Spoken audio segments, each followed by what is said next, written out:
नमस्कार साथियों, आज की क्लास में आपका फिर से स्वागत है। साथियों, हम बात कर रहे थे राजस्थान के भूगोल के बारे में, जिसमें राजस्थान का सामान्य परिचय हम कर चुके थे। आज का जो हमारा टॉपिक रहने वाला है, राजस्थान का भौतिक विभाजन। राजस्थान के भौतिक विभाजन वाला टॉपिक साथियों थोड़ा लंबा है, इसलिए हम इसको धीरे धीरे करके कवर करते हैं। तो आज इस टॉपिक की फर्स्ट क्लास है। तो राजस्थान का भौतिक विभाजन सबसे इंपॉर्टेंट टॉपिक है और राजस्थान की जियोग्राफी में जितने भी क्वेश्चंस आते हैं उसमें से सबसे ज्यादा राजस्थान के भौतिक विभाजन से संबंधित होते हैं। भौतिक विभाजन को समझने से पहले आपको यह समझना पड़ेगा कि राजस्थान में जो उच्चावच है वो कितने प्रकार के हैं और कितने कितने हैं। उच्चावच क्या होते हैं साथियों, इसको आप थोड़ा सा ऐसे समझ सकते हैं कि इस पूरी पृथ्वी पर 3 प्रकार की स्थलाकृतियां पाई जाती हैं। सबसे पहली जो स्थलाकृतियां होती हैं, जिसको हम प्राथमिक स्थलाकृतियां भी कहते हैं, वो होती है महासागर और महाद्वीप। इन महासागर और महाद्वीपों के ऊपर विभिन्न प्रकार के अंतर्जात और बहिर्जात बलों से निर्मित जो द्वितीयक प्रकार की स्थलाकृतियां होती है वो होती है पर्वत पठार, मैदान आदि। और इनके ऊपर अपर्दन अपक्षय से बनने वाली जो तीसरी प्रकार की स्थलाकृतियां होती है उनको हम तृतीयक प्रकार की स्थलाकृतियां कहते हैं। यदि आप एक भूभाग के ऊपर देखोगे तो मुख्य रूप से आपको 3-4 चीजें दिखेंगी। या तो आपको मैदान दिखेंगे, या पर्वत दिखेंगे, पठार दिखेंगे, पहाड़ दिखेंगे। पहाड़ और पर्वत में साथियों केवल ऊंचाई का अंतर होता है, दोनों एक ही होते हैं। मरुस्थल जो होता है वो मैदान का ही भाग होता है, लेकिन वहां dry and hot climatic condition होने के कारण वो धीरे धीरे डेजर्ट में कन्वर्ट हो जाता है। तो सबसे पहले हम ये देखते हैं कि उच्चावच यानी जो रिलीफ है वो भारत में कैसे क्या है और राजस्थान में कैसे क्या है। यदि मैं भारत के कुल क्षेत्रफल को 100% मानता हूं, भारत का कुल क्षेत्रफल जो है साथियों वो 32,87,263 किलोमीटर स्क्वायर है और ये अपने आप में 100% है। और यदि ये अपने आप में 100% है प्यारे बच्चों, तो इस 100% के 43% भूभाग पर मैदान फैले हैं, चाहे वो उत्तर भारत का विशाल मैदान हो चाहे वो तटीय मैदान हो। इसके 27% भूभाग पर पठार फैले हैं, चाहे वो लद्दाख का पठार हो, चाहे वो दक्कन का पठार हो, चाहे वो मेघालय का पठार हो। इसके 18.6% भूभाग पर पहाड़ है और 10.7% भूभाग पर पर्वत है। इस तरह से कुल मिला के ये 100% हो जाता है। इसी प्रकार यदि हम राजस्थान की बात करते हैं साथियों, तो राजस्थान का जो कुल क्षेत्रफल है, राजस्थान का कुल जो क्षेत्रफल है वो है 3,42,239 किलोमीटर स्क्वायर और ये भी प्यारे साथियों अपने आप में 100% है। अब इस 100% का यदि हम देखते हैं तो 51% भूभाग पर मैदान है। अब मैदान चाहे वो पूर्वी मैदान हो या फिर मरुस्थल के मैदान हो। फिर 31% भाग पर पठार है। फिर 11% भूभाग पर लोलैंड है, यानी निम्न भूमि, जैसे निम्न गर्तीय जैसे तलाया वगैरह होती हैं, झीलें होती हैं, वो निम्न भूमि। 6% भाग पर पहाड़ है और पर्वत चोटियां है वो 1% है। तो इस तरह से ये राजस्थान का रिलीफ है। अब एक तो ये वाला रिलीफ है या इस तरह से विभाजन है, फिर एक होता है भौतिक विभाजन। तो भौतिक विभाजन को अब हम देखते हैं। सबसे पहले भौतिक विभाजन में हमें यह समझना पड़ेगा कि राजस्थान को जो भौतिक विभागों में बांटा है उसका प्रयास कब कैसे क्या हुआ है। देखिए, आपको पता है आजादी से पहले राजस्थान को राजपूताना कहते थे और यहां 19 रियासत और 3 ठिकाने थे। तो राजस्थान नाम का कोई एक प्रशासनिक इकाई या राजनीतिक इकाई कोई भी अस्तित्व में नहीं थी। राजस्थान का एकीकरण होने के बाद राजस्थान के ज्योग्राफी में यानी कि भौतिक विभाजन का प्रयास शुरू हुआ। और सबसे पहले साथियों यदि आप गौर करोगे तो 1967 में सबसे पहले प्रोफेसर वीसी मिश्रा ने ये भौतिक विभाजन का या राजस्थान को फिजिकल डिवीजन का प्रथम प्रयास किया था। ठीक है, यानी राजस्थान को भौतिक विभागों में बांटने का प्रथम प्रयास प्रोफेसर वीसी मिश्रा ने किया। इन्होंने जो आधार माना है साथियों, आधार कि विभाजन करने का आधार क्या था, तो इनका एक आधार तो था जलवायु। क्या था? जलवायु। एक था प्यारे साथियों वनस्पति, कि वनस्पति के प्रकारों के आधार पर इन्होंने बांटा, और एक आधार था इनका मृदा। तो कुल मिला के इन्होंने 3 आधार माने, और इन्होंने जो राजस्थान के भौतिक विभाग बताए, राजस्थान के भौतिक विभाग बताए हैं साथियों, वो बताए हैं कुल 7। कुल 7। तो ये हम आगे देखेंगे 7 कौन कौन से हैं। दूसरा प्रयास जो किया है राजस्थान को भौतिक विभागों में बांटने का, वो 1968 में प्रोफेसर एस के सेन ने किया। और इन्होंने जो आधार माना है साथियों, आधार वो माना है केवल जलवायु को, कि जिस क्षेत्र में जैसी जलवायु पाई जाती है उसको उस टाइप का भौतिक विभाग बता दिया। और उन्होंने भौतिक विभाग कितने बताए हैं, यह भी एक ध्यान रखने योग्य बात है। इन्होंने जो भौतिक विभाग बताए हैं साथियों, वो बताए हैं कुल 3 भौतिक विभाग बताए हैं। तीसरा प्रयास जो किया गया, वो किया गया है किसके द्वारा? डॉक्टर रामलोचन सिंह के द्वारा। और इन्होंने 1971 में राजस्थान को भौतिक विभागों में बांटा, और इन्होंने आधार है वो विस्तृत लिए हैं। आधार हैं वो विस्तृत लिए हैं। पहला आधार इन्होंने लिया है प्राकृतिक विशेषताओं को, प्राकृतिक विशेषता, कि राजस्थान की जो प्राकृतिक विशेषताएं हैं वो। दूसरा इन्होंने लिया है जलवायु, जलवायु। तीसरा इन्होंने आधार माना है भूगर्भिक संरचना, भूगर्भिक संरचना, जियोलॉजिकल स्ट्रक्चर। तीसरा माना है भू आकृतिक संरचना, जियोग्राफिकल स्ट्रक्चर या जियो मोर्फोलॉजिकल स्ट्रक्चर, संरचना। और पांचवा इन्होंने माना है पारिस्थितिकी, पारिस्थितिकी।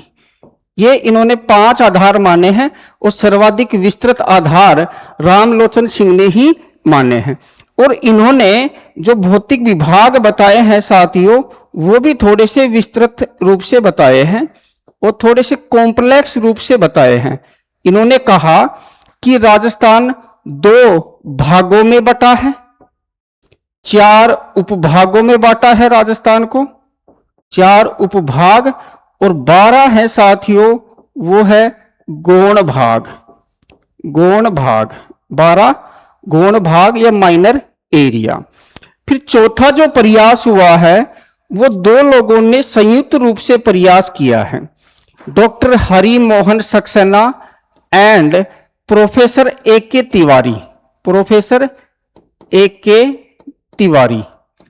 इन दोनों ने मिलकर राजस्थान की रीजनल ज्योग्राफी की बुक लिखी, और इन्होंने 1994 में राजस्थान का भौतिक विभाजन प्रस्तुत किया। और इन्होंने प्यारे साथियों जो आधार माना है, आधार वो एक तो माना है प्यारे बच्चों उच्चावच को, किसको? उच्चावच को। दूसरा इन्होंने माना है जलवायु को, जलवायु को। और तीसरा इन्होंने माना है नदी बेसिन को, नदी बेसिन। ये 3 इन्होंने आधार माने हैं। और इन्होंने जो भौतिक विभाग प्रस्तुत किए हैं, इन्होंने जो भौतिक विभाग बताए हैं राजस्थान के, वो बताए हैं प्यारे साथियों 4। और ये जो 4 है यही वर्तमान में सर्वमान्य है, यही सर्वमान्य है। ये ध्यान रखना कि वर्तमान में जितनी भी बुक्स आती हैं वो इन्हीं 4 भौतिक विभागों के आधार पर राजस्थान का भौतिक विभाजन किया गया है। ठीक है, तो ये तो था राजस्थान का भौतिक विभाजन करने का प्रयास कब कब हुआ और किस किस ने किया। तो ठीक है, इनमें से बहुत सी बार है क्वेश्चंस आते रहते हैं और आप इनको अच्छी तरह से देख लेना। अब 2 इंपॉर्टेंट है, एक तो जो प्रथम प्रयास हुआ 1967 में प्रोफेसर वीसी मिश्रा के द्वारा, इन्होंने 7 भौतिक प्रदेश बताए हैं। ये 7 कौन कौन से हैं वो देख लीजिए। सबसे पहला इन्होंने बताया है प्यारे बच्चों, शुष्क मरुस्थलीय प्रदेश या पश्चिमी शुष्क मरुस्थलीय प्रदेश, जिसमें वर्तमान का जैसलमेर, दक्षिणी बीकानेर, फलोदी वाला पाट, पश्चिमी जोधपुर, उत्तरी पश्चिमी बाड़मेर आदि आते हैं। दूसरा भाग है अर्ध शुष्क प्रदेश, जिसमें कि ये चूरू वाला भाग, झुंझुनू, सीकर, फिर नागौर, डीडवाना, कुचामन, पाली, जालोर, बालोतरा और बाड़मेर का दक्षिणी पूर्वी भाग ये आते हैं। तीसरा इन्होंने बताया है नहरी प्रदेश। अब इस नहरी प्रदेश में गंगानगर है, हनुमानगढ़ है, उत्तरी और उत्तरी पूर्वी बीकानेर है, ये आदि इसमें शामिल होते हैं।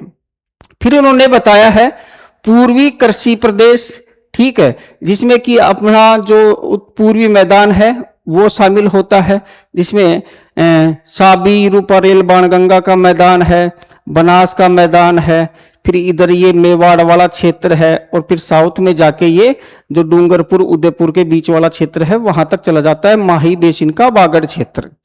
फिर एक अरावली प्रदेश है जो आपको ब्लैक दिख रहा होगा, यहाँ सिरोही से लेकर और यहाँ खेतड़ी सिंगाना यानी झुंझुनू तक। फिर एक है चंबल बीहड़ प्रदेश, जो चंबल नदी ने जो बीहड़ बनाए हैं चंबल और उसकी सहायक नदियों ने, और एक है दक्षिणी पूर्वी कृषि प्रदेश। तो इस तरह से ये 7 भौतिक विभाग इन्होंने बताए हैं। इतने इंपॉर्टेंट नहीं है, लेकिन थोड़ा सा आप इनको नजरों से एक बार निकाल लेंगे तो क्या पता आ जाए, ठीक है। इंपॉर्टेंट ये है, डॉक्टर हरिमोहन सक्सेना ने 4 भौतिक प्रदेश बताए हैं, और ये 4 कौन कौन से हैं। पहला और सबसे बड़ा है उत्तर पश्चिमी मरुस्थलीय प्रदेश, जिसको हम थार का मरुस्थल भी कहते हैं। दूसरा है मध्यवर्ती अरावली प्रदेश, तीसरा है पूर्वी मैदानी प्रदेश, और चौथा है दक्षिणी पूर्वी पठारी प्रदेश। ये कोई ऐसी बड़ी बात नहीं है, आपने पहले भी सुनी होगी, पहले भी पढ़ी होगी। लेकिन वर्तमान में यदि हम आरपीएससी का पैटर्न देखते हैं या आरपीएससी का ट्रेंड देखते हैं क्वेश्चंस पूछने का, तो बेटा फैक्ट तो आते ही आते हैं, कॉन्सेप्चुअल क्वेश्चन या स्टेटमेंट बेस्ड क्वेश्चन है वो ज्यादा आ रहे हैं। इसलिए अब आपको मल्टी डायमेंशन में पढ़ाई करनी होगी। यदि आप चीजों को सीधा सीधा पढ़ लेते हैं तो आप वर्तमान के जो क्वेश्चन हैं उनका आंसर नहीं दे पाओगे, ठीक है। चलो आगे देखते हैं भाई। अब जो भौतिक विभाग है उनको हम थोड़े से और डिटेल में एक सारणी के द्वारा देखते हैं, ताकि चीजें आपको आसानी से और बढ़िया तरीके से समझ में आ जाए। देखो, सबसे पहले है भौतिक विभाग जो 4 हैं, उत्तर पश्चिमी मरुस्थलीय प्रदेश, मध्यवर्ती अरावली प्रदेश, पूर्वी मैदानी प्रदेश और दक्षिणी पूर्वी पठारी प्रदेश। अब इनके जो विशेषताएं हैं वो विशेषताएं हम देखते हैं। सबसे पहले हम देखते हैं कि ये भौतिक विभाग है ये किस किस के भाग हैं। तो उत्तर पश्चिमी मरुस्थलीय प्रदेश है प्यारे साथी, ये टेथीस सागर का भाग है। अब आपको पता होगा कि यदि हम भारत का फिजिकल डिवीजन देखते हैं तो भारत में 2 प्रकार के लैंड फॉर्म्स पाए जाते हैं। एक वो जहां पहले टेथीस सागर था, और एक वो जो गोंडवाना लैंड का पार्ट है। जहां पहले टेथीस सागर था उसमें हिमालय और उत्तर भारत का विशाल मैदान आते हैं, और भूगोलवेता या भूगर्भ शास्त्री ये मानते हैं कि जो थार का मरुस्थल है ये उत्तर भारत के विशाल मैदान का ही भाग है। यदि आप इंडियन ज्योग्राफी पढ़ते हो तो उसमें आप पढ़ोगे कि उत्तर भारत के विशाल मैदान को गंगा, सिंधु, ब्रह्मपुत्र का मैदान भी कहते हैं, और इसको 4 उपभागों में बांटा गया है, जिसमें एक है राजस्थान मैदान जिसके अंतर्गत थार का मरुस्थल आता है। दूसरा है पंजाब हरियाणा का मैदान जिसको सतलज का मैदान भी कहते हैं। तीसरा है गंगा का मैदान, और चौथा है असम या ब्रह्मपुत्र का मैदान। तो जो राजस्थान का मैदान है प्यारे साथियों, यानी थार का मरुस्थल यानी कि उत्तर पश्चिमी मरुस्थलीय प्रदेश, इसका निर्माण भी नदियों द्वारा जलोढ़ीय निक्षेपण से हुआ है, और यहां पहले टेथीस सागर ही था। तो ये जो भाग यदि आपसे पूछे कि उत्तर पश्चिमी मरुस्थल किसका भाग है, टेथीस सागर का भाग है, यानी कि उत्तर भारत के विशाल मैदान का भाग है। फिर बात कर लेते हैं मध्यवर्ती अरावली है, ये प्यारे साथियों गोंडवाना लैंड का भाग है, यानी गोंडवाना लैंड का भाग है प्रायद्वीपीय पठारी प्रदेश, और प्रायद्वीपीय पठारी प्रदेश का भाग है अरावली। ठीक है। फिर पूर्वी मैदान वापस टैथी सागर का भाग है, यानी उत्तर भारत के विशाल मैदान का भाग है, और दक्षिणी पूर्वी पठारी प्रदेश वो भी गोंडवाना लैंड का भाग है, यानी प्रायद्वीपीय पठारी प्रदेश का भाग है। इस तरह से देखा जाए तो राजस्थान में 4 भौतिक विभाग हैं, जो 2 तो टैथी सागर का भाग है और 2 गोंडवाना लैंड का भाग है। तो ये एक अच्छा फैक्ट है, अच्छा कंसेप्ट है जिसको आपको ध्यान रखना है। दूसरा हम बात करेंगे कि भाई इनका निर्माण या उत्पत्ति हुई है वो कौन से काल में हुई है। देखो, उत्तर भारत के विशाल मैदान का निर्माण प्लीस्टोसीन युग में हुआ है। अब ये युग क्या है, तो जब हम वर्ल्ड ज्योग्राफी पढ़ेंगे तो हम उसमें बात करेंगे पृथ्वी का जो जियोलॉजिकल टाइम स्केल है, भूगर्भिक जो काल अवधि है उसके बारे में। तो उसमें हम पढ़ेंगे कि पृथ्वी जब सौरमंडल का निर्माण हुआ या पृथ्वी सूर्य से अलग होकर टूटकर एक अलग ग्रह बनी 4.6 अरब वर्ष पहले, यानी कि इसको पूर्णांक में 5 अरब वर्ष पहले कह देते हैं। तब पृथ्वी एक आग का गोला थी। धीरे धीरे पृथ्वी ठंडी हुई, भूपर्पट्टी का निर्माण हुआ। जो पृथ्वी ठंडी हुई उससे पहले जो आग का गोला थी वो गैसीय अवस्था में थी, फिर लिक्विड यानी मैग्मा बना, फिर ठोस यानी सॉलिड यानी भूपर्पट्टी का निर्माण हुआ, और प्रारंभ से अब तक का जो पृथ्वी का काल है उसके बारे में हम पढ़ते हैं, जिसमें सबसे बड़ा जो कालखंड है उसको हम इयोन या महाकल्प कहते हैं। उससे छोटा है उसको हम कल्प या एरा कहते हैं। उससे छोटा उसको हम पीरियड या काल कहते हैं। उससे छोटा है उसको हम युग या इपोक कहते हैं। तो इस तरह से हम पढ़ेंगे। तो अभी मैं यहां आपको ज्यादा डिटेल नहीं बताऊंगा, अभी सिर्फ आपको ये ध्यान रखना है कि उत्तर पश्चिमी मरुस्थल है ये प्लीस्टोसीन युग में निर्मित हुआ है। मध्यवर्ती अरावली है प्यारे बच्चों प्री कैम्ब्रियन काल में निर्मित हुई है, यानी कैम्ब्रियन काल से पहले का जो काल है उसको प्री कैम्ब्रियन काल कहते हैं। हम इसको डिटेल में भी पढ़ेंगे। फिर पूर्वी मैदान है ये भी प्लीस्टोसीन युग में बना है, और दक्षिणी पूर्वी पठारी प्रदेश है ये क्रिटेशियस काल में बना है। अब क्षेत्रफल की बात कर लेते हैं कि भाई राजस्थान का क्षेत्रफल यदि अपने आप में 100% है तो जो उत्तर पश्चिमी मरुस्थलीय प्रदेश है ये राजस्थान के 61.11% भूभाग पर फैला है, इसलिए सबसे बड़ा भौतिक विभाग यही है। फिर मध्यवर्ती अरावली है साथियों 9% भूभाग पर फैली है। पूर्वी मैदान है वो 23% भूभाग पर फैला है, और दक्षिणी पूर्वी पठारी प्रदेश है वो 6.89% भूभाग पर फैला है। इस तरह से सबसे बड़ा यदि हम बात करते हैं तो ये है कौन सा, उत्तर पश्चिमी मरुस्थलीय प्रदेश, और यदि सबसे छोटे की बात करते हैं तो वो कौन सा है प्यारे बच्चों, दक्षिणी पूर्वी पठारी प्रदेश। फिर बात कर लेते हैं जनसंख्या की। तो देखो जनसंख्या में आपको यह समझना है कि राजस्थान की जनसंख्या यदि अपने आप में 100% है तो उस जनसंख्या का 40% निवास करता है उत्तर पश्चिमी मरुस्थलीय प्रदेश में, 10% निवास करता है अरावली प्रदेश में, 39% निवास करता है पूर्वी मैदानी प्रदेश में, और 11% निवास करता है दक्षिणी पूर्वी पठारी प्रदेश में। अब यदि टोटल जनसंख्या का प्रतिशत देखा जाए तो सर्वाधिक है उत्तर पश्चिमी मरुस्थलीय प्रदेश में, और संख्या में भी देखा जाए जो सर्वाधिक है 40% उत्तर पश्चिमी मरुस्थलीय प्रदेश में। लेकिन यहां एक छोटी सी कॉन्सेप्ट है, छोटा सा एक टर्मिनोलॉजी है, उसको ध्यान से समझना।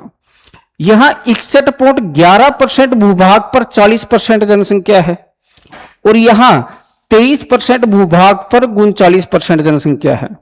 यानी भूभाग का अंतर देखें तो लगभग इससे 40% कम है, लेकिन जनसंख्या इससे मात्र 1% कम है। तो यदि आपसे पूछे सर्वाधिक जन घनत्व वो कहां है, पूर्वी मैदान में, पूर्वी मैदान में। और आपसे पूछे भाई न्यूनतम जन घनत्व वो कहां है, वो है उत्तर पश्चिमी मरुस्थलीय प्रदेश में। ठीक है, अब बात कर लेते हैं क्लाइमेट की यानी जलवायु की। तो देखो मरुस्थल में दो प्रकार की जलवायु है, शुष्क और अर्ध शुष्क, यानी एरिड और सेमी एरिड क्लाइमेट पाई जाती है। फिर मध्यवर्ती अरावली में उप आर्द्र प्रकार की है, पूर्वी मैदान में आर्द्र प्रकार की है और दक्षिणी पूर्वी पठारी प्रदेश में अति आर्द्र यानी हाइपर ह्यूमिड टाइप की क्लाइमेट पाई जाती है। फिर बात कर लेते हैं सोइल यानी मृदा की। तो उत्तर पश्चिमी मरुस्थलीय प्रदेश में प्यारे छात्रों रेतीली बलुई मृदा पाई जाती है और वैज्ञानिक दृष्टिकोण से देखते हैं तो इसको हम एरिडी सोल या एंटी सोल मृदा कहते हैं। फिर मध्यवर्ती अरावली प्रदेश में पर्वतीय मृदा पाई जाती है जिसको हम इंसेप्टी सोल कहते हैं। पूर्वी मैदान में प्यारे छात्रों जलोढ़ीय मृदा पाई जाती है जिसको हम अल्फी सोल भी कहते हैं और दक्षिणी पूर्वी पठारी प्रदेश में काली मृदा पाई जाती है जिसको हम वर्टी सोल कहते हैं। इसका निर्माण बेसाल्टिक चट्टानों के अपक्षय अपरदन से हुआ है। ठीक है, तो ये था एक जनरल इंट्रोडक्शन राजस्थान के चारों भौतिक विभाग का। अब हम एक एक करके डिस्कस करते हैं और सबसे पहले देखते हैं उत्तर पश्चिमी मरुस्थलीय प्रदेश। इस उत्तर पश्चिमी मरुस्थलीय प्रदेश के टॉपिक के अंतर्गत हम चार चीजों पर डिस्कस करने वाले हैं। हो सकता है एक क्लास में डिस्कस नहीं हो, लेकिन हम टोटल चार चीजों पर डिस्कस करेंगे। सबसे पहले देखेंगे हम इसका इंट्रोडक्शन, इसका परिचय, फिर हम देखेंगे इसकी विशेषताएं क्या क्या हैं, फिर देखेंगे इसका महत्व क्या है। देखो विशेषता और महत्व में ये अंतर आता है कि एक भौतिक विभाग को दूसरे से जो अलग करता है वो उसकी विशेषता है, और महत्व वो है कि जिसके होने ना होने से क्या प्रभाव पड़ रहा है वो महत्व है। फिर हम अंत में देखेंगे इसका क्लासिफिकेशन कि इसको शुष्क मरुस्थल और अर्धशुष्क मरुस्थल दो भागों में बांटा गया है। शुष्क मरुस्थल को राजस्थान मरुस्थली भी कहते हैं और अर्धशुष्क को राजस्थान बांगर भी कहते हैं, वो हम आगे देखेंगे। तो सबसे पहले देखते हैं परिचय, और परिचय में सबसे पहले उत्पत्ति देखते हैं। भाई देखो भाई, थार के मरुस्थल की जो उत्पत्ति है, थार के मरुस्थल की जो उत्पत्ति है, वो जो उत्पत्ति हुई है वो हुई है सेनोजोइक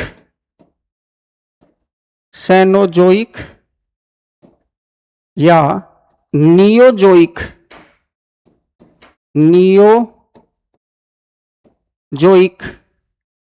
कल्प के। ये तो है कल्प। फिर आपसे पूछे इस कल्प का कौन सा काल, तो भैया ये है क्वाटरनरी या चतुर्थक काल। कौन सा? क्वाटरनरी या चतुर्थक काल। लेकिन सबका जो है डिटेल आपको वर्ल्ड ज्योग्राफी में पढ़ने के लिए मिलेगा। अब यहां इतना टाइम नहीं होता कि मैं एक एक बिंदु को पूरी डिटेल पढ़ाऊं। ठीक है, तो आपने कई जोइक सुने होंगे जिसको हम क्या कहते हैं, ईओन कहते हैं। देखो जैसे पैलियोजोइक, मीजोजोइक, सेनोजोइक, नियोजोइक। ठीक है, नूतन काल और अभिनूतन काल। ठीक है, तो कई तो कहते हैं कि भाई सिर्फ सेनोजोइक तक ही है, कई भूगोलवेता या भूगर्भ शास्त्री तो ये मानते हैं, कई कहते हैं नहीं सेनोजोइक के बाद नियोजोइक भी है। ठीक है, तो काल कौन सा है? चतुर्थक। और यदि आपसे पूछे कि भैया इसका युग कौन सा है, प्लीस्टोसीन युग है। कौन सा है? प्लीस्टोसीन को पेलेस्टोसीन भी कहते हैं, ये ध्यान रखना है। प्लेस्टोसीन। ठीक है, ये नाम अलग अलग मिल जाते हैं, इसमें कंफ्यूज मत हो जाना आप। ठीक है, कहीं कहीं आपको ऐसा लिखा मिलेगा प्लीस्टोसीन। ठीक है, कहीं कहीं आपको ऐसा लिखा मिलेगा प्लीस्टोसीन, क्योंकि ये हिंदी से इंग्लिश में कैसे भी लिख देते हैं, तो ये भी सही है, ये भी सही है और ये भी सही है। ठीक है, तो इसमें कंफ्यूज नहीं होना है। ये तो है उत्तर भारत, जो अपना उत्तर पश्चिमी मरुस्थल है उसकी उत्पत्ति कौन से काल में हुई, ये बात। अब ये भाग किसका है? देखो भाई, कुछ भूगोलवेता तो क्या कहते हैं कि ये जो थार का मरुस्थल है ये ग्रेट पैलियो का मतलब होता है प्राचीन, पुराना। मैंने कहा ना पैलियोजोइक, तो ग्रेट पैलियो आर्कटिक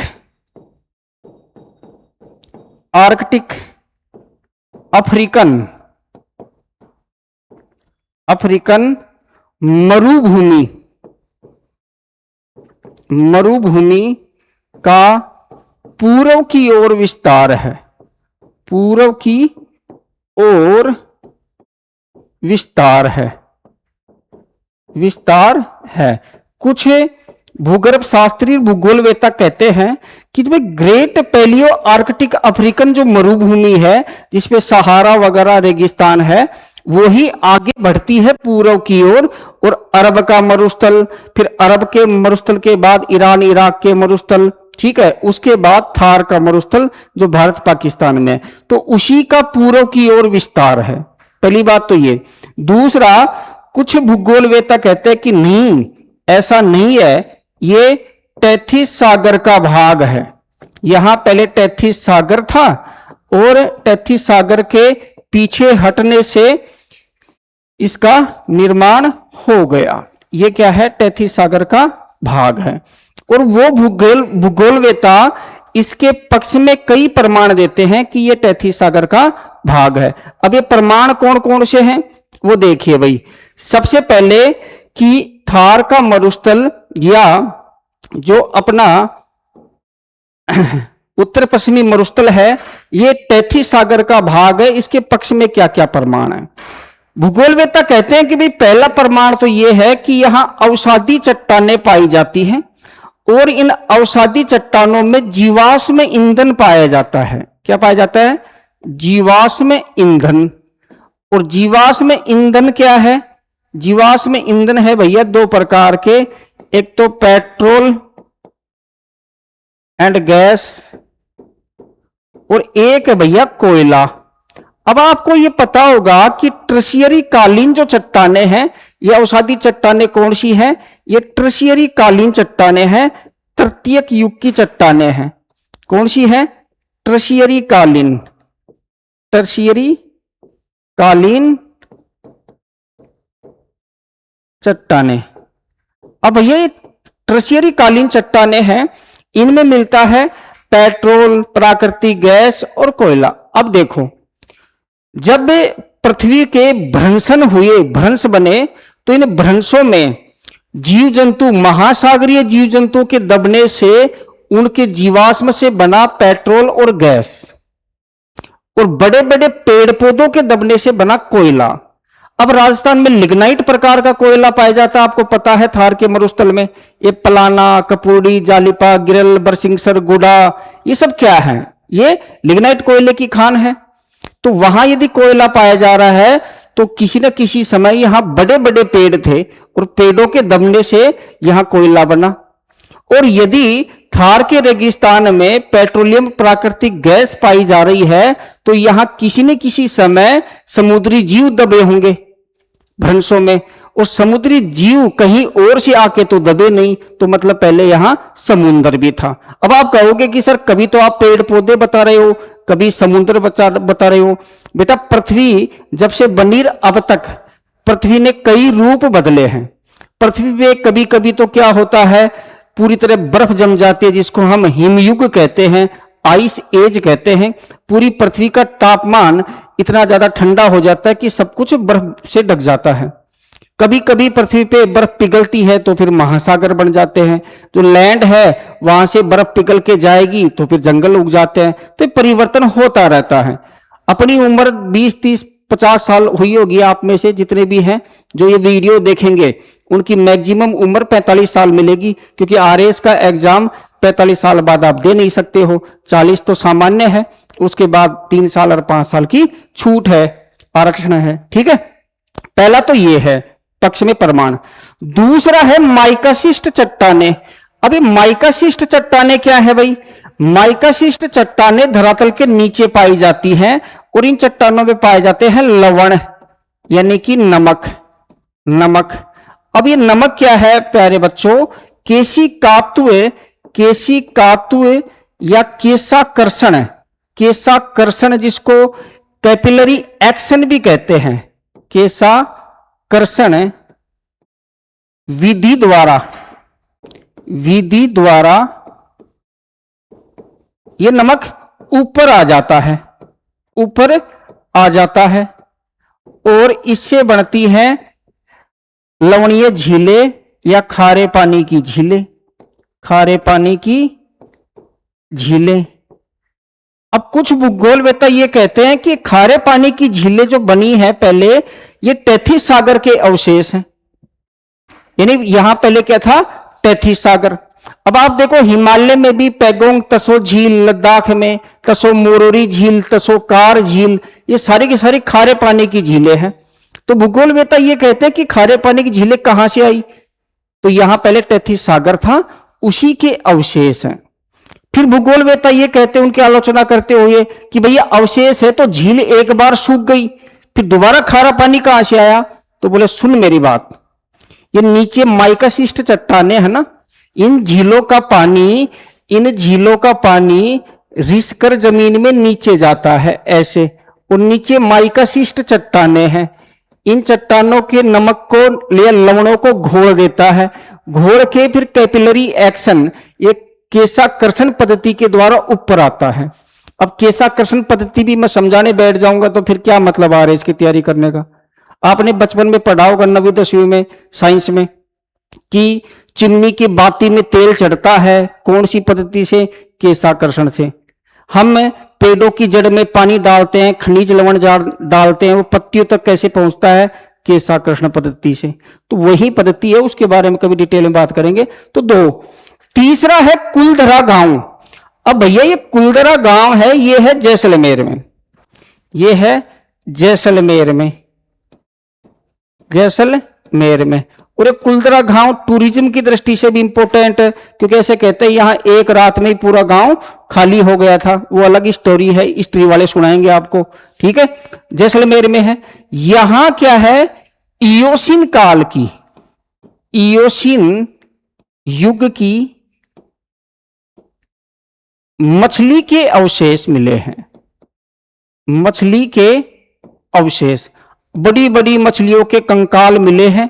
अब आप मुझे बताओ कि भैया यदि यहां समुद्र नहीं था तो मछली कहां से आई, रेगिस्तान में तो मछली तैरती नहीं है, तो मछली कभी होगा समुद्र जिसमें मछली होगी, समुद्र सूख गया और मछली के कंकाल वहीं दब गए, ठीक है। एक ये प्रमाण है। फिर है आकल गांव। अभी आकल गांव कहां है भाई, आकल गांव भी है प्यारे बच्चों जैसलमेर में ही। कहां है, जैसलमेर में, जैसलमेर में। और आकल गांव में प्यारे बच्चों जुरासिक काल के, जुरासिक काल के, जुरासिक काल के, जुरासिक काल आपने सुना होगा, डायनासोर वाला काल, जुरासिक वर्ल्ड आपने मूवी देखी होगी हॉलीवुड की। जुरासिक काल के लकड़ी के, लकड़ी, लकड़ी यानी काष्ठ के, काष्ठ के अवशेष मिले हैं, अवशेष मिले हैं। अब ये अवशेष क्या है, यानी कि वुड फॉसिल्स हैं, वुड फॉसिल्स हैं। अभी वुड फॉसिल्स क्या है, आकल वुड फॉसिल्स पार्क आपने सुना होगा, यहां जुरासिक काल के यानी 18 करोड़ वर्ष पहले के बड़ी बड़े लकड़ी के पेड़ों के तने मिले हैं, और उनको क्या है जाल में बंद करके संरक्षित कर रखा है, लोग जाते हैं देखते हैं उनको। अब भूगोलवेत्ता ये कहते हैं कि भाई यदि यहां पेड़ नहीं थे तो ये कहां से आए, ये रेत के टीलों में दबे हुए मिले हैं। जब मैं कह रहा हूं कि यहां पेड़ थे, देखो क्यों, मैंने कहा ना कि कोयला कैसे बना, पेड़ों के दबने से बना, ठीक है। तो एक ये है, एक है बाप बोल्डर्स। देखो बाप तहसील थी पहले फलोदी में, आजकल जो बाप तहसील है पहले जोधपुर में थी, आजकल है फलोदी में, ठीक है।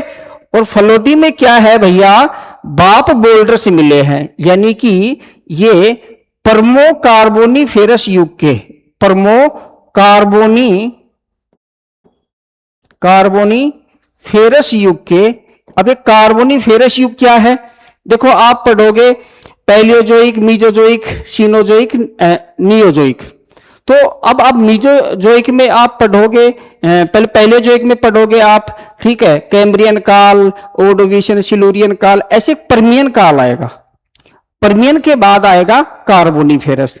तो परमियन से कार्बोनीफेरस दोनों के बीच का, ठीक है, उसको कहते हैं परमो कार्बोनीफेरस। की परमियन है वो खत्म हो रहा है और कार्बोनीफेरस है वो चालू हो रहा है। तो परमो कार्बोनिफेरस युग के हिमानी के निक्षेप मिले हैं। हिमानी यानी हिमोड़ीय, हिमोड़ीय। देखो भाई, हम पढ़ते हैं जलोढ़ीय मृदा, तो मृदा है वो 3 प्रकार की है। यदि जल के द्वारा चट्टानों को तोड़ के यानी अपक्षय अपरदन से मृदा बनती है, उस मृदा को कहते हैं जलोढ़ीय।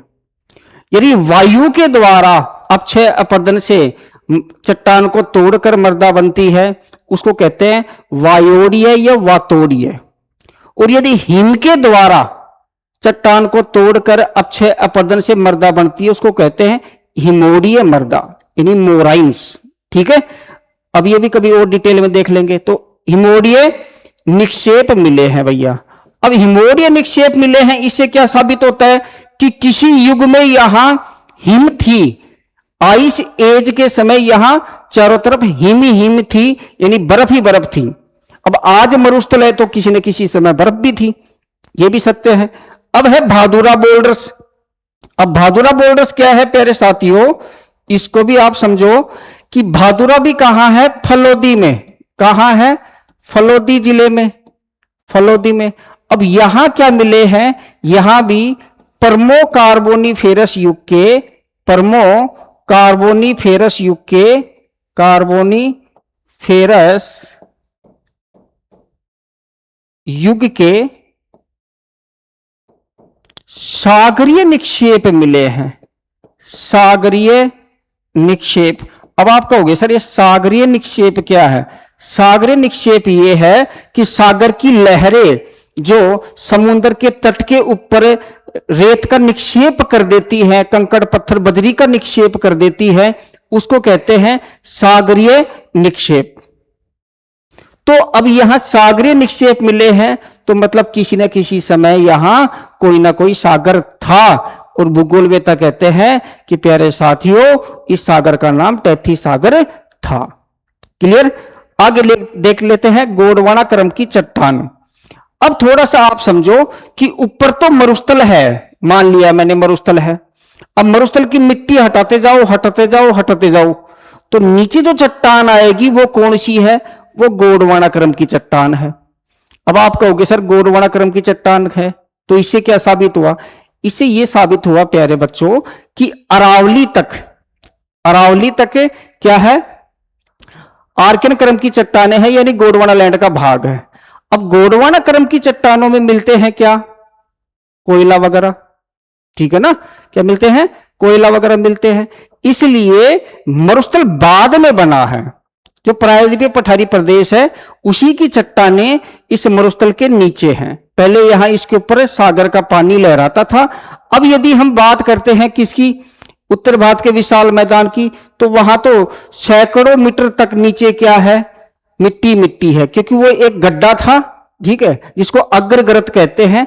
ठीक है, उस गड्ढे में जलोढ़ीय मृदा के निक्षेपण से उस मैदान का निर्माण हुआ है। तो ये कुछ वैज्ञानिक हैं, ये इसके पक्ष में देते हैं क्या?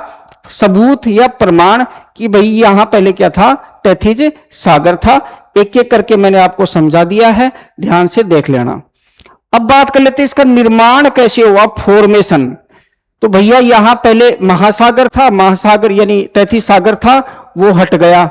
हटने के बाद यहां हिमालय से निकलने वाली नदियों, हिमालयी नदियों जैसे कि सरस्वती एवं उसकी सहायक, सरस्वती एवं उसकी सहायक, एवं अरावली से निकलने वाली नदियों, अरावली से निकलने वाली नदियों, वाली नदियों जैसे एग्जाम्पल के तौर पे देखो आप, जैसे लूनी नदी, लूनी मरुस्थल में बहती है अरावली के पश्चिमी की ओर, और लूनी की सहायक नदियां कातली नदी, ये सारी अरावली से निकलकर और जलोढ़ कहां ले जाते हैं? ये जलोढ़ ले जाते हैं मरुस्थल में। आदि द्वारा, आदि द्वारा जलोढ़ीय निक्षेपण से, जलोढ़ीय निक्षेपण से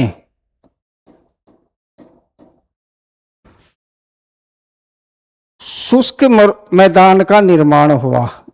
शुष्क मैदान का निर्माण हुआ। अब भैया ये यदि अरावली के पश्चिम में नहीं होता और यहां पे भी वर्षा होती तो ये मैदान शुष्क नहीं होता, ये भी हरा भरा होता। यहां शुष्क और गर्म जलवायु दशाएं होने के कारण धीरे धीरे मरुस्थल में परिवर्तित हो गया। ठीक है, अब बात कर लेते हैं क्षेत्रफल की। अब क्षेत्रफल को दो तीन तरीके से समझना।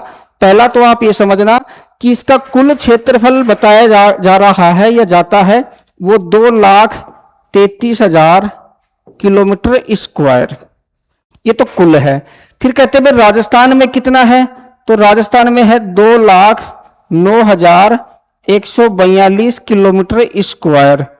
अब आ जाते हैं हमारे प्रिय डॉक्टर हरि मोहन सक्सेना।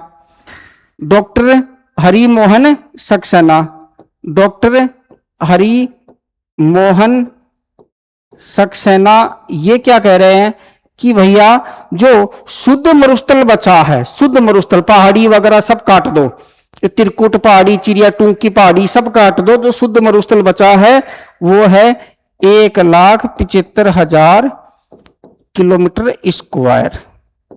यानी हरिमोहन सक्सेना के अनुसार जो प्योर मरुस्थल है, प्योर डेजर्ट है, वो 1,75,000 किलोमीटर स्क्वायर। प्योर का मतलब ऐसा नहीं है कि घी है ये पानी है, नहीं नहीं, प्योर का मतलब आप पहाड़ी वगैरह जो भी छोटी मोटी चीजें सारी काट दो और जो बाकी जहां रेत है वो है। ठीक है, अब बात करते हैं कुल मरुस्थल का राजस्थान में कितना प्रतिशत है। तो बेटा कुल मरुस्थल का राजस्थान में है 62%। कितना है, 62%। और राजस्थान के कुल क्षेत्रफल के कितने प्रतिशत भाग पर मरुस्थल है, तो हमने बात कर ली थी 61.11% भूभाग पर मरुस्थल है। तो कुछ डेटा फैक्ट हैं जो आप देख लीजिए। आगे देखते हैं नेक्स्ट, मरुस्थल का विस्तार। तो प्यारे साथियों मरुस्थल का विस्तार है, इसको भी हम समझ लेते हैं। तो देखिए भैया उत्तर से और दक्षिण तक यदि हम मरुस्थल की लंबाई देखते हैं 640 किलोमीटर, और पश्चिम से यदि पूर्व तक हम मरुस्थल की चौड़ाई देखते हैं तो 300 किलोमीटर। तो ये तो हो गई लंबाई और चौड़ाई। अब इसकी ऊंचाई और देख लेते हैं औसत। तो देखो लंबाई तो 640 किलोमीटर है, चौड़ाई 300 किलोमीटर है, औसत ऊंचाई है वो 200 से 300 मीटर है, ना कि किलोमीटर है, ये ध्यान रखना। औसत ऊंचाई कितनी है, 200 से 300 मीटर समुद्र तल से औसत ऊंचाई। अब इसकी सीमाओं की भी बात कर लेते हैं। तो बेटा उत्तर पूर्व में पड़ता है सतलज का मैदान, उत्तर पश्चिम में पड़ता है सिंधु का मैदान, पश्चिम दक्षिण पश्चिम में पड़ता है कच्छ का रण, और पूर्व में पड़ता है अरावली श्रेणी। ये इसके चारों तरफ की क्या है, सीमाएं। अब जो मरुस्थल है ये थोड़ा सा तो फैला है किधर, यहां पंजाब, ठीक है, थोड़ा सा फिर हरियाणा, फिर यहां ये फैला है कहां, अपने पाकिस्तान में, फिर ये थोड़ा सा फैला कहां, गुजरात, और बाकी का अरावली के पश्चिम में कहां हो गया, राजस्थान में। तो सर्वाधिक कहां है, राजस्थान में, फिर उसके बाद गुजरात, फिर हरियाणा, फिर पंजाब। ठीक है, तो ये थी कुछ बातें, और अब इसको थोड़ा सा और आगे करके हम समझते हैं। मरुस्थल जो है जो दो देशों में फैला है, भारत और पाकिस्तान।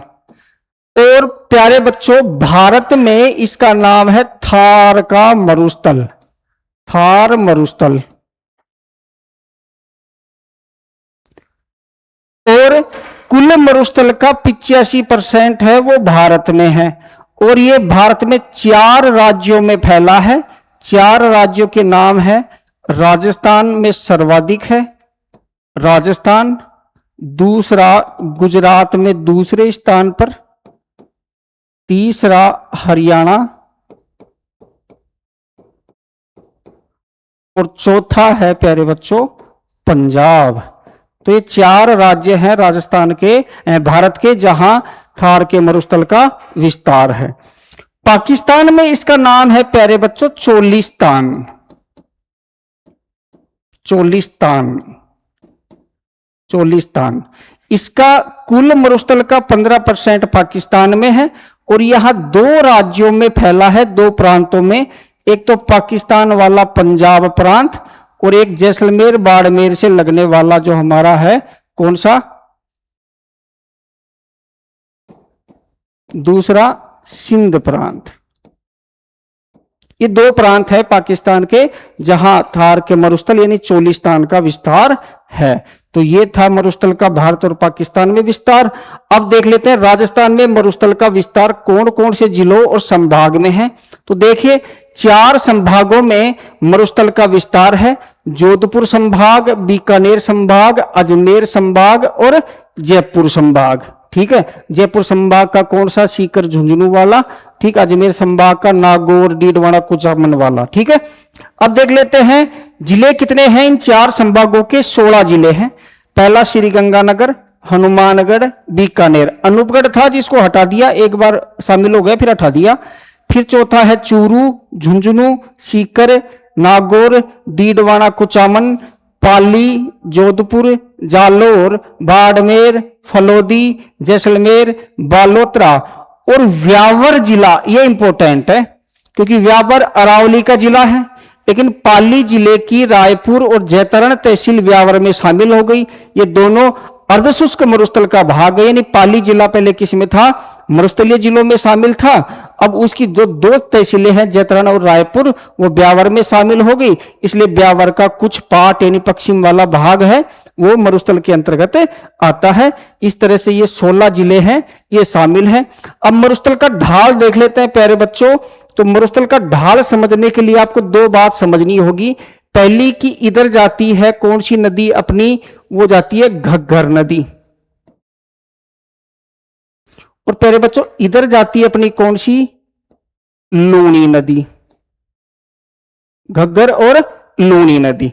इससे एक चीज साबित होती है और वो चीज ये है कि यदि ये उत्तर है, ये दक्षिण है, ये पूर्व है और ये पश्चिम है, तो अब इस मरुस्थल का जो ढाल है प्यारे बच्चों वो कैसे हो गया, वो हो गया देखो इधर उत्तर पूर्व से दक्षिण पश्चिम की ओर।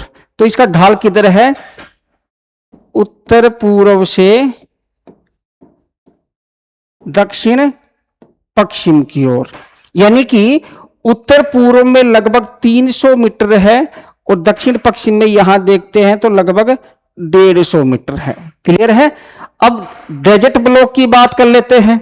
डेजर्ट ब्लॉक जिसमें एरिड और सेमी एरिड एरियाज आते हैं। और यदि हम इंडिया की बात करते हैं प्यारे साथियों तो इंडिया में कुल 142 डेजर्ट ब्लॉक हैं और इन 142 में से 85 डेजर्ट ब्लॉक हैं वो राजस्थान में हैं। ठीक है ना। डेजर्ट ब्लॉक क्या होते हैं कि जो उपखंड जो हमारा होता है ना, जहां एसडीएम होता है, यदि वहां hot and dry climatic condition है, एरिड कंडीशन है, मिट्टी है वो बलुई शुष्क है, ठीक है, तो उसको डेजर्ट ब्लॉक घोषित कर दिया जाता है। ऐसे पूरे इंडिया में 142 ब्लॉक हैं जिनमें से 85 कहां है, राजस्थान में। अब थार के मरुस्थल की जो प्रमुख फसलें हैं वो कौन कौन सी हैं, तो भैया थार के मरुस्थल की प्रमुख फसलों की हम बात कर लेते हैं। तो सबसे पहले आती है बाजरा, फिर आती है मोठ, फिर आती है मूंग, फिर आती है ज्वार, मूंग मोठ ज्वार, ठीक है, ये इसकी क्या है, प्रमुख फसलें हैं।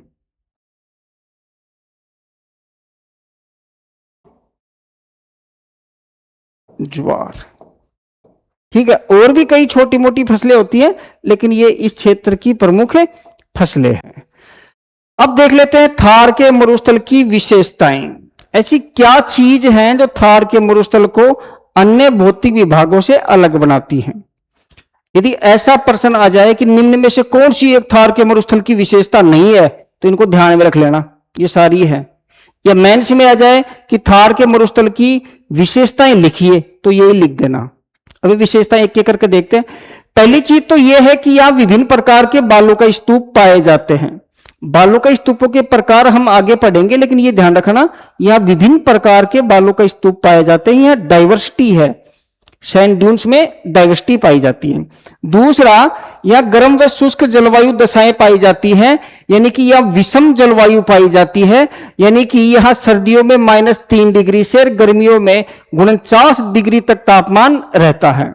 विषम जलवायु उसको कहते हैं जहां गर्मियों में तापमान अधिक हो जाए और सर्दियों में बहुत कम हो जाए, यानी गर्मियों के अधिकतम तापमान और सर्दियों के न्यूनतम तापमान का जो अंतर है वही क्या कहलाता है, वार्षिक तापांतर। अब यहां वार्षिक तापांतर भी अधिक है और दैनिक तापांतर भी अधिक है। वार्षिक तापांतर चूरू का सर्वाधिक है और दैनिक तापांतर है वो जैसलमेर का सर्वाधिक है। तो यहां विषम प्रकार की जलवायु पाई जाती है।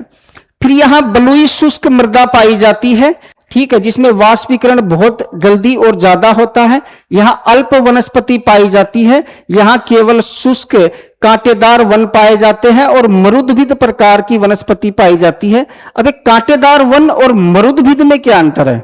देखो, कांटेदार वन पाए जाते हैं अर्धशुष्क क्षेत्रों में, जहां जो पत्ती होती है पेड़ की, पत्ती के साथ साथ कांटे भी मिलेंगे। जैसे खेजड़ी की पत्ती भी है, कांटे भी है। बबूल, जिसको हम कीकर भी कहते हैं, उसकी पत्ती भी है छोटी छोटी, कांटे भी है। बेर की झाड़ी आती है, उसकी पत्ती भी है, कांटे भी है। मरुद्भिद में पत्ती ही कांटे के रूप में होती है। जैसे आप देखो, ग्वार पाटा, नागफणी, ये सब क्या है? ये मरुद्भिद वनस्पति है जहां पत्ती ही कांटे के रूप में होती है। तो दोनों का अंतर आप समझ गए होंगे, ठीक है। यहां अल्प वर्षा होती है, यानी न्यून वर्षा होती है, या 50 सेमी से कम ही वर्षा होती है, या उच्च वाष्पीकरण की इवेपोरेशन जो रेट है वो ज्यादा पाई जाती है।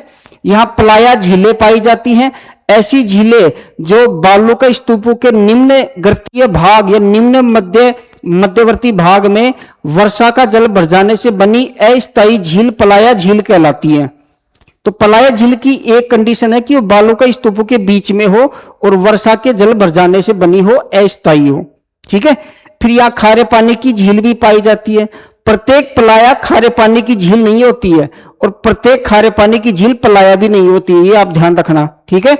अंतःस्थलीय अपवाह तंत्र पाया जाता है, ऐसा अपवाह तंत्र जहां नदियां स्थल से निकलकर स्थल में ही समाप्त हो जाती हैं, जैसे कि अपनी कांतली नदी है जो सीकर से निकलती है और झुंझुनू चूरू की सीमा पे जाके समाप्त हो जाती है। और फिर ऐसे देखते हैं सांबर का अपवाह तंत्र, जिसमें मैंडा या मैंथा नदी, फिर खंडेला नदी, फिर रूपनगढ़ नदी, फिर इधर खारी नदी ये आके गिरती है। फिर यहाँ पशुपालन अधिक होता है, कई पशुपालक जातियां हैं जैसे रायका, रेवारी, देवासी, और यहाँ कम जनघनत्व पाया जाता है। तो ये थार के मरुस्थल की कुछ विशेषताएं हैं। अब देख लेते हैं थार के मरुस्थल का महत्व। तो प्यारे बच्चों, महत्व में सबसे पहले हम देखेंगे कि यहाँ सर्वाधिक सौर ऊर्जा संभावना है भारत में, और इसको वर्ल्ड्स पावर हाउस भी कहते हैं, विश्व का पावर हाउस। अब देखो, अब 2-3 चीज समझो। पहली चीज तो ये समझो आप कि इंडिया इंटरनेशनल सोलर अलायंस या अंतरराष्ट्रीय सौर गठबंधन का सदस्य बन गए, या इसी ने बनाया है, इंडिया ने, और इसका हेडक्वार्टर गुरुग्राम में है। फिर एक आप समझो सौर त्रिकोण, ठीक है, सौर त्रिकोण। फिर एक आप समझो शीज। अब सौर त्रिकोण आपको पता होगा कि सौर त्रिकोण है जैसलमेर, बाड़मेर और जोधपुर, इसके बीच का क्षेत्र। तो इसको हम ऐसे देखते हैं कि अब तो बालोतरा हो गया कि बालोतरा से और फलोदी से पोखरण, ये बीच का क्षेत्र, इसको सौर त्रिकोण कहते हैं, ठीक है, सोलर ट्रायंगल।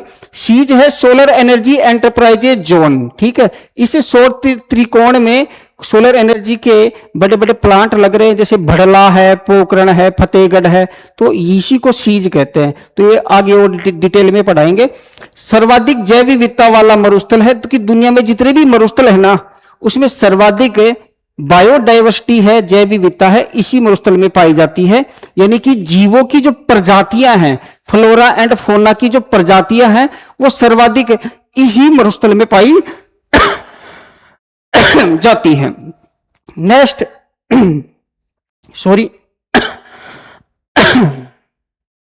क्षेत्रफल की दृष्टि से विश्व का 17वां सबसे बड़ा और उपोष्ण मरुस्थल की दृष्टि से 9वां सबसे बड़ा मरुस्थल है।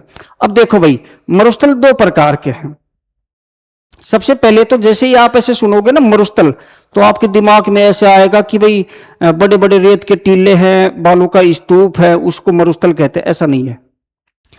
वह स्थान जहां न्यून मात्रा में क्या होती हो, वर्षा, जहां वायु में शुष्कता अधिक हो, और वहां अल्प मात्रा में एक विशिष्ट प्रकार की वनस्पति पाई जाए, वही क्या कहलाता है, मरुस्थल। और दुनिया में दो प्रकार के मरुस्थल हैं, एक तो उष्ण और एक शीत। यदि दुनिया के सबसे बड़े मरुस्थल की बात करता हूं तो अंटार्कटिका है। और यदि गर्म मरुस्थलों में सबसे बड़े की बात करता हूं तो वो सहारा है। तो यदि मैं दुनिया के ठंडे और गर्म दोनों मरुस्थल मिला लेता हूं तो थार का स्थान आएगा 17वां क्षेत्रफल में। लेकिन मैं केवल गर्म मरुस्थल की बात करता हूं तो थार का स्थान आएगा 9वां।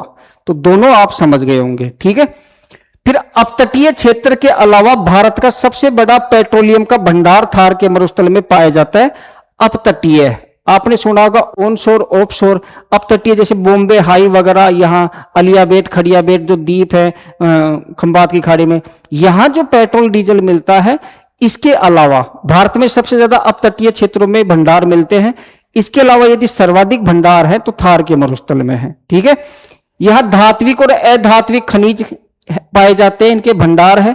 ग्रीष्म ऋतु में यहां निम्न वायुदाब का जोन बन जाता है, केंद्र बन जाता है, जो मानसून को क्या करता है, आकर्षित करता है। और यहां नहरी सिंचाई से कृषि क्षेत्र में क्या हो रही है, वृद्धि हो रही है। यहां गंग नहर और इंदिरा गांधी नहर परियोजना, यहां सिद्धमुख नोहर नहर, भाखड़ा नहर, इससे सिंचाई हो रही है। जैसे धीरे धीरे एग्रीकल्चर लैंड है, एग्रीकल्चर एरिया है, वो धीरे धीरे बढ़ रहा है। तो ये है आपका मरुस्थल का महत्व। एक और आप लिख सकते हो, वो ये है कि पर्यटन की दृष्टि से पर्यटन। अब पर्यटन क्या है, आजकल आप देख रहे होगे सोशल मीडिया पे लोग जैसलमेर जाते हैं डेजर्ट सफारी करने के लिए, ठीक है। और वहां कई डेजर्ट कैंप है, वहां गाने चल रहे हैं, नाच रहे हैं, तो लोग महंगी महंगी टिकट खरीद के जा रहे हैं। जैसलमेर का सम क्षेत्र है वो इसके लिए फेमस होता जा रहा है। तो पर्यटन के लिए भी इंपॉर्टेंट है मरुस्थल। तो साथियों, आज की क्लास में हमने राजस्थान के भौतिक विभाजन की सामान्य जानकारी ली, साथ ही साथ जो उत्तर पश्चिमी मरुस्थल है यानी कि थार का मरुस्थल है, इसका भी हमने सामान्य परिचय पढ़ लिया है, विशेषता पढ़ ली है, महत्व पढ़ लिया है। अब इसके क्लासिफिकेशन को हम नेक्स्ट क्लास में डिटेल से डिस्कस करेंगे ताकि आपको एक एक चीज समझ में आए। तो मिलते हैं नेक्स्ट लेक्चर में। थैंक यू, धन्यवाद।